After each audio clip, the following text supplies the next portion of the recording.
As you may or may not can tell, I am driving. The reason why I'm driving, because it's faster than walking. More specifically, my niece just moved into my brother's house, moved from one city to the other for college. So I thought I would give a hand moving and say hello. That's what I did. It's weird having a niece in college. I have a niece that has a kid.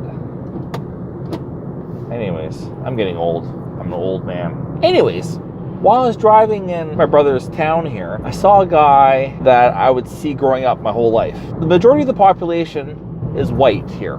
There's a whole mix of people, which is great. But there's a white guy here who stands out a little more than the other white guys. And the reason why, he wears a turban and has a beard.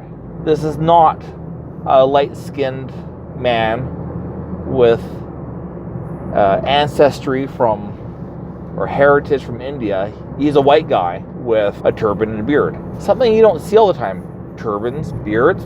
Yep, see that. A white guy with a turban and beard? Not so often. And as a kid, I'd see him around and I think, oh, that's kind of weird or odd or peculiar, unusual. He's the only one that I've ever seen. He's probably not the only one, just the only one I've ever seen. Anyways, I just saw him. It reminded me of just a couple years ago. After living here for like 35 years, I bumped into him face to face. I turned a corner around a building. He too was turning the corner around the building, and we almost bumped into each other. And I said, oh, hey, I was genuinely like surprised.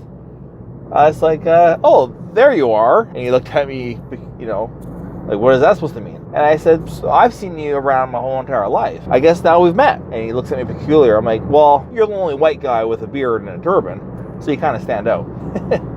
I meant it like friendly and nice. I don't care what his religious affiliation may or may not be, what he wears. Just he stood out. He must know that as he's looking around, hey, has anybody ever noticed that I'm the only white guy with a turban and a beard? But he looked at me as if I was a moron. Now, he might be right. I definitely say do a lot of moronic things, and maybe I am a moron. But he should kind of know that, yeah, I stand out. Because of my job, I see a lot of people in my town. And so when I'm out and about, I get a lot of people like, hey, it's you. I'm not a celebrity. Nobody celebrates me. It's just a visible person. Tall, bald, glasses. And I see a lot of customers. That's all. Nothing more to it than that. So I saw the guy, and I thought, that's my little story.